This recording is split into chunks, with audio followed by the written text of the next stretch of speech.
فواد چودھری اس وقت media briefing دے رہے ہیں، جہاں سے مسلمان ملکوں کے یہ جو تمام وزرائے خارجہ ہیں یہ مشترکہ طور کے اوپر نیو یارک جائیں گے جنرل اسمبلی. اس سے آپ اندازہ لگا سکتے ہیں کہ اس وقت جو مسلم امہ میں فلسطین کی صورتحال کو لے کر کے ایک بہت زیادہ ریزنٹمنٹ پائی جاتی ہے، ایک بے چینی پائی جاتی ہے، اور اس وقت پوری مسلم امہ جو ہے وہ اس مسئلے کو لے کر بڑی پریشان ہے. اور وزیراعظم عمران خان نے شروع سے ہی فلسطین کے مسئلے کے اوپر مسلم امہ کو ایک لیڈرشپ فراہم کی ہے، اور آج بھی الحمدللہ پاکستان وہ پہلا اسلامی ملک تھا جس نے فلسطین کے مسئلے کو لے کر ایک بہت ہی سخت موقف اپنایا، ایک بہت ہی واضح موقف اپنایا، اور ہم آج بھی اسی موقف کے ساتھ کھڑے ہیں. پاکستان کی جو فلسطین پالیسی ہے اس کی بنیاد قائد اعظم محمد علی جناح نے رکھی تھی، اور آج اس پالیسی کے جو امین ہیں وہ عمران خان ہیں. اور اسی لیے جو پاکستان کی جو قیادت ہے اس مسئلے کے اوپر، اس کو پوری اس وقت جو مسلم امہ ہے وہ تسلیم کرتی ہے. فلسطین کے جو لیڈرشپ ہے اس میں چاہے محمود عباس صاحب ہوں، چاہے ان کے وزیر خارجہ ہوں، یا یہاں پر جو ان کے سفیر ہیں وہ ہوں، انہوں نے پاکستان کی جو قیادت ہے اس کا جو فلسطین کے لیے جو درد ہے اس کے اوپر شکریہ بھی ادا کیا ہے، اس کو وہ تسلیم بھی کرتے ہیں. اور طیب اردگان نے جس طرح سے کہا کہ جو بات فلسطین کے لیے ان کے دل میں ہوتی ہے وہ بات وزیر اعظم عمران خان کی زبان پہ ہوتی ہے. تو یہ ایک بہت بڑا ایک میں سمجھتا ہوں کہ وزیر اعظم عمران خان کا جس قسم کا کردار ہے مسلم امہ کو لے کر، وہ بڑا واضح طور کے اوپر فلسطین پہ ظاہر ہوتا ہے. اور آج کابینہ نے فیصلہ کیا ہے کہ ہم انسانی ہمدردی کی بنا کے اوپر جو فلسطین کو نہ صرف کووڈ کے معاملے میں جو ہے وہ امداد بھیجیں گے، بلکہ اس کے علاوہ بھی جو میڈیکل ایمرجنسی کی سچویشن ہے فلسطین میں، اس کے لیے ہم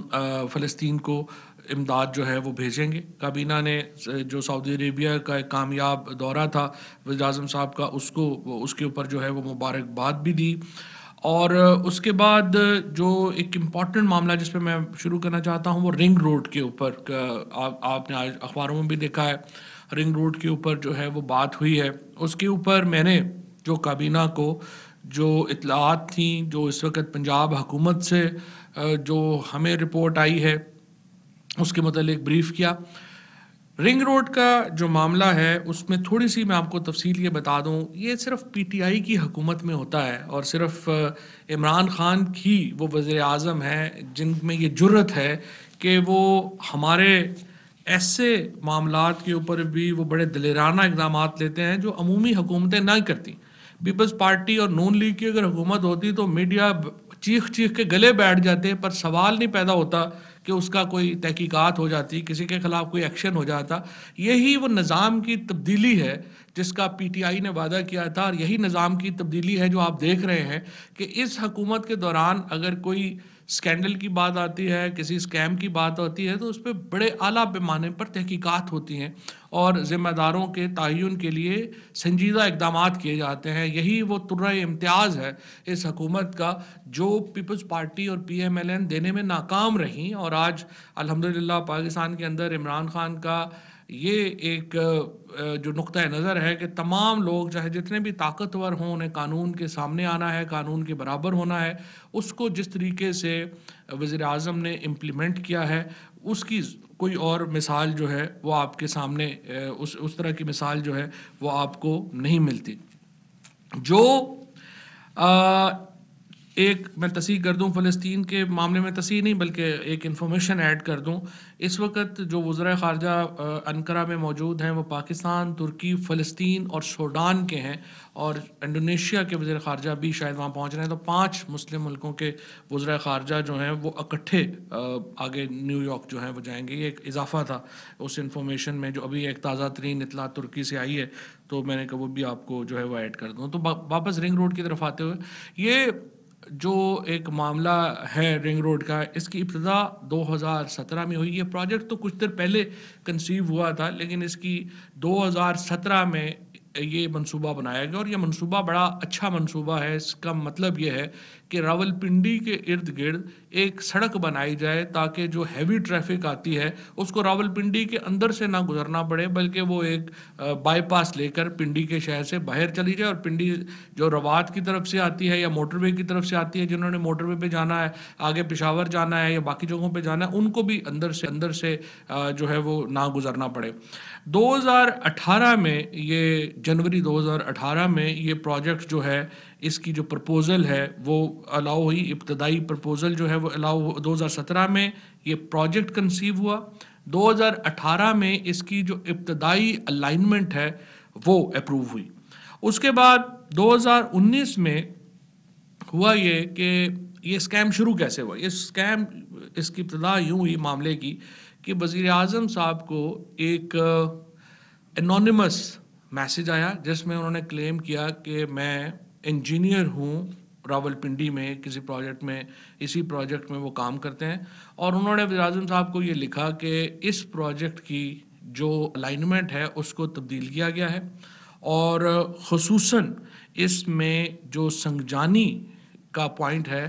وہاں پر جو الائنمنٹ ہے اس کو اس طرح سے تبدیل کیا گیا ہے کہ پیچھے سے تو گاڑیاں 120 کلومیٹر پہ آئیں گی، لیکن اس کو یہاں سے تنگ کر دیا گیا ہے کہ یہ 90 کلومیٹر کے اوپر رہ جائے۔ اور اس کا مقصد جو ہے وہ یہ ہے کہ یہ انہوں نے یہ لکھا کہ یہ انجینئرنگ بلنڈر ہوگا کیونکہ اس سے ایکسیڈنٹ بہت بڑھ جائیں گے، اور یہ بات بھی صحیح تھی کہ اگر پیچھے سے سڑک چوڑی ہے اور آگے جا کے باریک ہو جائے گی تو اس سے لاہور میں کئی جگہوں پہ یہ جو ہمارے بنے ہیں انڈر پاسز، وہاں پہ لوگوں کو اچھی طرح معلوم ہے کہ کس طرح سے یہ مسائل جو ہیں وہ درپیش ہوتے ہیں۔ اس میں وزیر اعظم صاحب نے اس کے اوپر ایک ابتدائی تحقیقات کا کہا اور یہ پوچھا کہ کیا اس کی الائنمنٹ تبدیل کی گئی ہے، تو اس کے اوپر ان کو کہا گیا کہ نہیں جی، کوئی الائنمنٹ تبدیل نہیں کی گئی۔ وزیر اعظم صاحب نے اس کے اوپر ایک انڈیپینڈنٹ تحقیقات کا فیصلہ کیا، اور جو ابتدائی فیکٹ شیٹ آئی اس میں پتہ چلا کہ نہ صرف یہ کہ الائنمنٹ تبدیل کی گئی ہے بلکہ 29 کلومیٹر اس کو بڑھا دیا گیا ہے اٹک کی طرف، اور اس کا مقصد یہ ہے کہ جو بہت زیادہ ہاؤسنگ سوسائٹیز وہاں پہ بنی ہیں ان کو اس لوپ میں شامل کیا جائے۔ اس کے نتیجے میں یہ شاید میں خاقان عباسی صاحب کی پریس کانفرنس سن رہا تھا اور باقی کچھ لوگوں کی جو پی ایم ایل این کے لوگ ہیں جن کو خود تو ماشاءاللہ کبھی توفیق ہی نہیں ہوئی کہ اپنے دور کے کسی اسکینڈل کے اوپر تحقیقات ہی کرا لیتے، وہ تنقید کر رہے تھے کہ اربوں روپیہ کھایا گیا، کیونکہ انہوں نے وہ رپورٹ بھی پڑھنے کی زحمت نہیں کی۔ اگر وہ رپورٹ پڑھ لیتے تو ان کو پتا ہوتا اربوں روپیہ کھایا نہیں گیا، اربوں روپیہ کھانے سے بچایا گیا اس اسکینڈل کے نتیجے میں۔ یہ اسکینڈل یہ نہیں ہے کہ اربوں روپیہ کھا لیا گیا، یہ اسکینڈل یہ ہے کہ اربوں روپیہ کھانے سے بچا لیا گیا، کیونکہ 29 کلومیٹر کا جو لوپ جس کے ذریعے یہ راولپنڈی رنگ روڈ تھی اس کو اٹک رنگ روڈ بنا دیا گیا، اس کے ذریعے ایک پوری جو نیا لوپ ایڈ کیا گیا جس کے نتیجے میں 23 بلین روپیز کے قریب نئی لینڈ ایکویزیشن کی جانی تھی، جس میں اٹک کی جو بہت بڑی زمین ہے اس کو بھی شامل کیا جانا تھا، اور اس کے نتیجے میں ایک سرکاری خزانے کو تو نقصان، یہ ابھی جو 2.3 بلین ایکویزیشن میں دیا گیا ہے لیکن وہ اس لیے نقصان نہیں ہوگا کہ وہ تو واپس ہو جائے گا، اس لیے اس میں کسی کو میں یہ کہوں گا پیپلز پارٹی اور پی ایم ایل این کو، جن کا تو خیر یہ مسئلہ ہی نہیں ہے کرپشن وغیرہ، لیکن اگر آپ نے تنقید کرنی ہے تو اس کا سب سے بہترین طریقہ یہ ہے کہ پہلے آپ رپورٹ پڑھ لیں تاکہ آپ کو پوائنٹس پتہ ہوں اور آپ کو پتہ ہو کہ معاملہ ہے کیا۔ اس کے اوپر جو ابتدائی رپورٹ آئی ہے اس کے مطابق یہ الائنمنٹ تبدیل کی گئی۔ اس الائنمنٹ کا مقصد کچھ لوگوں کو فائدہ پہنچانا تھا، اور اس الائنمنٹ کا مقصد یہ تھا کہ 29 کلومیٹر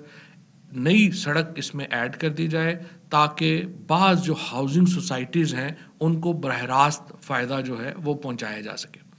اب اس میں نہ تو زلفی بخاری صاحب کا اس رپورٹ میں کوئی تذکرہ ہے، نہ ہی غلام سرور خان صاحب کا کوئی تذکرہ ہے۔ سوشل میڈیا کے اوپر چونکہ پاکستان کے اندر یہ رواج نہیں ہے کہ جب تک حکومت کے وزیر مشیر شامل نہ ہوں تو اسکیم کیسے ہو سکتا ہے، لہٰذا سوشل میڈیا کے اوپر اور ان کے اوپر وزراء کے نام لیے گئے. زلفی بخاری ایک اوورسیز پاکستانی ہے اور ان کے ننہال کی زمین, ان کے ننہال گاؤں کا جو زمین ہے اور جو توقیر شاہ صاحب ہیں وہ ان کی زمین اس سے فائدہ اٹھاتی ہے. لیکن زلفی بخاری کا اس معاملے سے اس لیے کوئی تعلق نہیں ہے کہ ان کا جو توقیر شاہ صاحب کی فیملی ہے ان کے ساتھ کوئی تعلق واسطہ ہی نہیں ہے. ان کی آپس میں کوئی جو ہے اس طرح کی کلوزنس نہیں ہے کہ جس میں وہ ان کو فائدہ پہنچانے کے لیے جو ہے وہ کچھ ایسا کام کرتے. لیکن اس کے باوجود یہ بھی صرف پی ٹی آئی میں ہی ہوتا ہے کہ انہوں نے ریزائن کیا, جس طرح سے اس سے پہلے ڈاکٹر بابر اعوان نے ریزائن کیا, اس سے پہلے علیم خان نے ریزائن کیا, اس سے پہلے سبطین صاحب نے ریزائن کیا کہ میں یہ جو جب تک تحقیقات مکمل نہیں ہوتی ہیں میرا وہاں پہ رہنا مناسب نہیں ہے. سو میں یہ سمجھتا ہوں کہ زلفی بخاری صاحب نے ایک ہائی مورل گراؤنڈ لیا اور انہوں نے خود کو اس سے علیحدہ کیا. غلام سرور خان صاحب کا جہاں تک بات ہے, انہوں نے پوری طرح, وہ اب بھی کہتے ہیں کہ اس ساری جگہ کے اوپر میری آپ 1 انچ بھی زمین بتا دیں اور میں اس کا ذمہ دار ہوں گا. لہٰذا یہ طے شدہ بات ہے کہ اس میں ابھی تک کی جو تحقیقات ہیں وہ بڑی واضح ہیں. اس میں پہلی بات,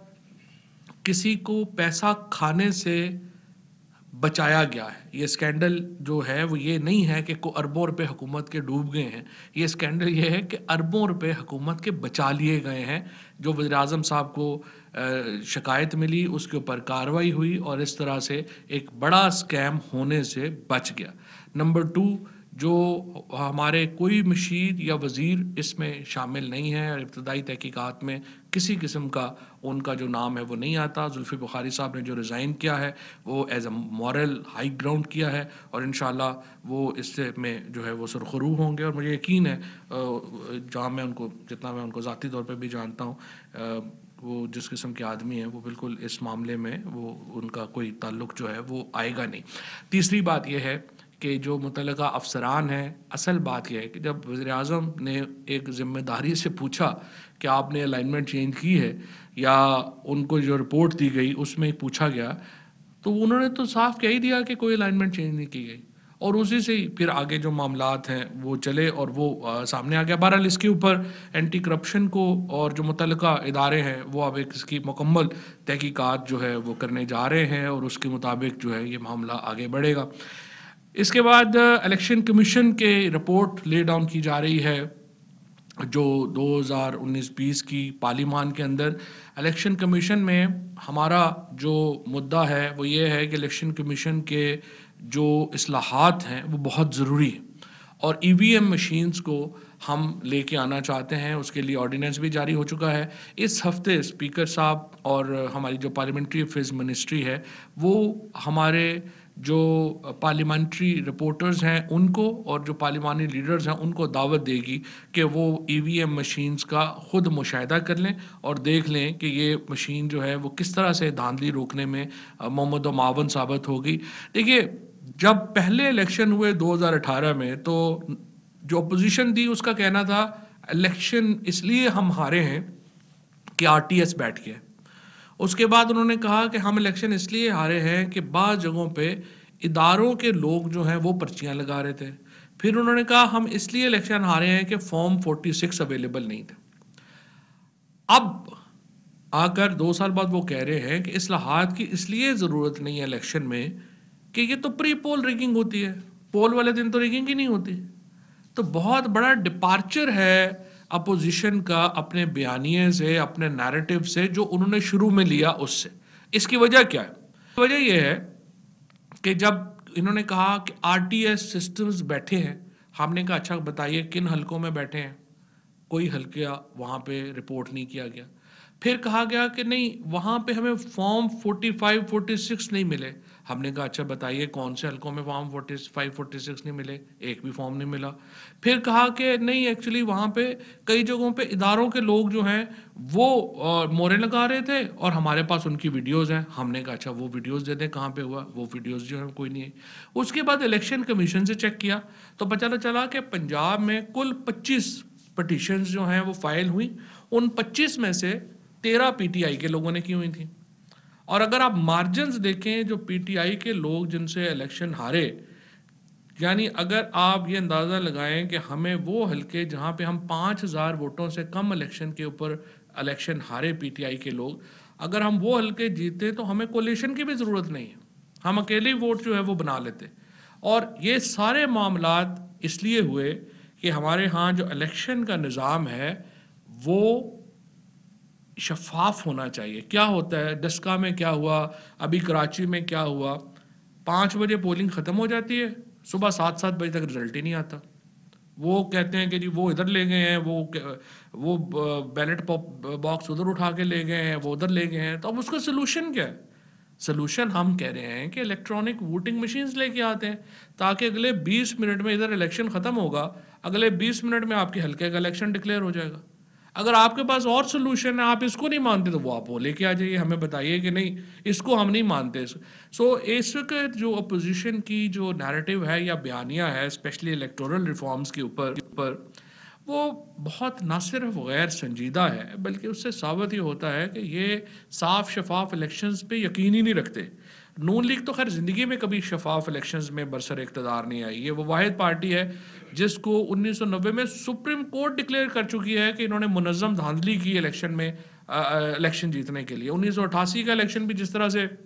اسلامی جمہوری اتحاد نے لڑا، 1990 کا الیکشن بھی جس طرح سے پی ایم ایل این نے لڑا، پھر 1997 کا الیکشن جس طرح سے نواز شریف صاحب نے لڑا، یہ سب کے سامنے ہے. میں وہ قصے کہانیاں کھولنا جو ہے وہ نہیں چاہتے، اور اس لیے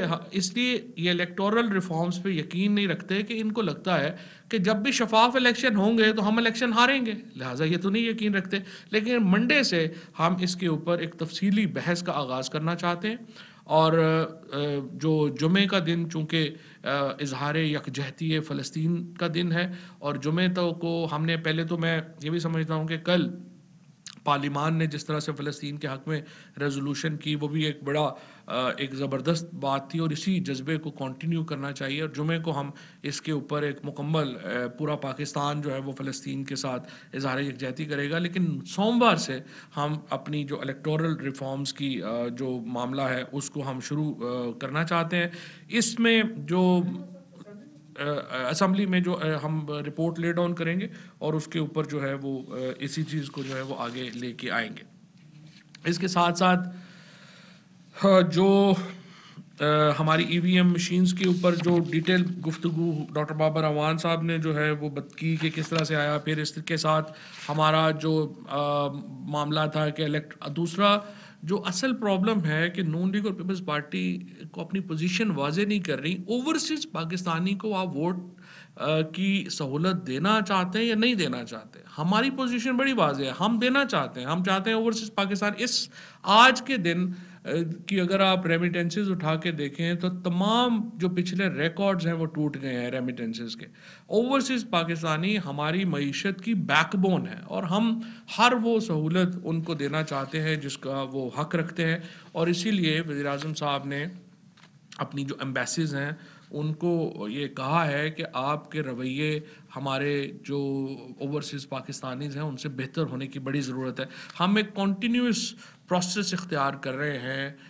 امبیسیز کی جو پرسیپشن ہے اس کو مانیٹر کرنے کے لیے، اور جہاں پہ امبیسیز کی بارے میں پاکستانیوں کا تاثر آفیسرز کے بارے میں درست نہیں ہوگا وہاں ڈیفینیٹلی ان کو جو ہے وہ کارروائی کا سامنا جو ہے وہ کرنا پڑے گا. کیونکہ یہ وزیر اعظم صاحب کی ایک واضح لائن ہے کہ جو ہماری ڈپلومیٹس ہیں، ہمارے جو امبیسیز ہیں، ان کو اپنے معاملات جو ہیں وہ بہتر کرنے چاہیے. اس کے ساتھ ساتھ میں آپ کو یہ بھی بتاؤں کہ جو ہمارا ایک آرڈیننس الیکٹورل ریفارم سے متعلق ہے اوتھ لینے کا، ہمارے ہاں یہ مسئلہ ہے کہ بہت لوگ الیکٹ ہو جاتے ہیں کئی سالوں پھر وہ حلف نہیں لیتے. اسحاق ڈار صاحب 2018 سے سینٹ کے میں الیکٹ ہوئے ہیں، لیکن اب 3 سال گزرنے کے بعد وہ مفرور ہیں اور وہ آ کے حلف نہیں لے رہے. اور پنجاب کی ایک سیٹ اس کی وجہ سے سینٹ میں کم ہے، جو کہ پنجاب کے لوگوں کے ساتھ ایک زیادتی کی بات ہے. اور اس لیے ہم یہ آرڈیننس لا رہے ہیں کہ اگر آپ 6 مہینے کے اندر حلف نہیں لیں گے آپ کی سیٹ جو ہے وہ ویکنٹ ہوگی. اور آخری موقع ہے ان لوگوں کے لیے جنہوں نے حلف لینا ہے کہ وہ حلف لے لیں، پھر ہم سے گلہ نہ کریے گا. اس کے ساتھ جو اچھی خبریں ہیں 2 میں آپ کو دینا چاہتا ہوں. ایک تو پاکستان میں ہم کہتے تو ہیں کہ حالات بڑے خراب ہیں، لیکن اس وقت گزشتہ سال جو موبائل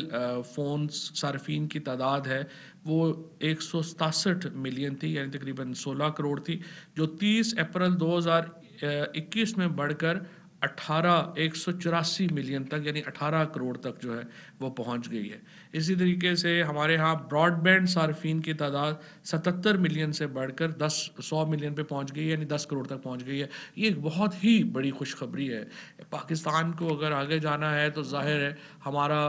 جو سائنس، ٹیکنالوجی، علم، منطق، یہ وہ چیزیں ہیں جس کے اوپر ہم نے اپنا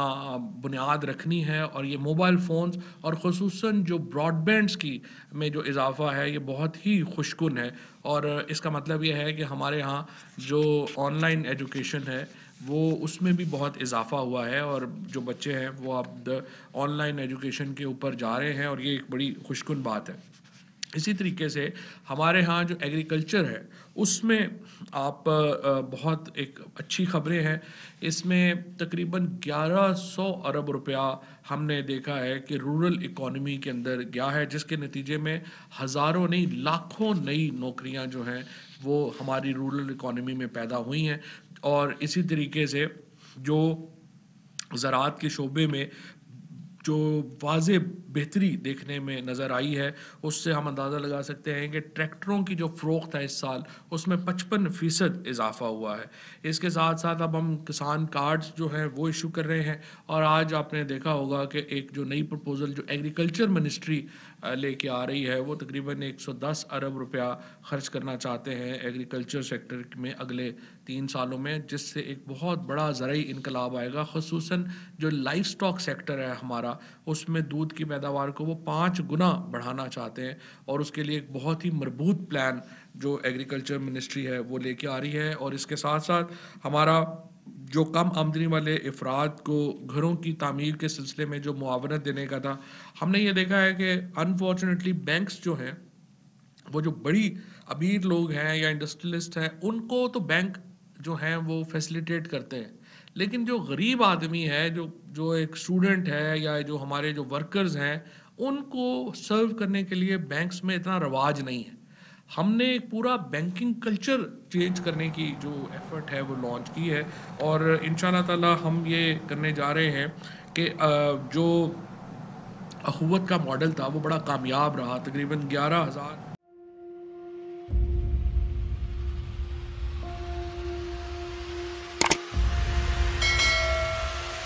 علیکم ناظرین، آپ دیکھ رہے ہیں پروگرام کاشف عباسی کے ساتھ۔ آج ویلکم بیک ناظرین، السلام علیکم، پروگرام سوالے کے ساتھ میں ہوں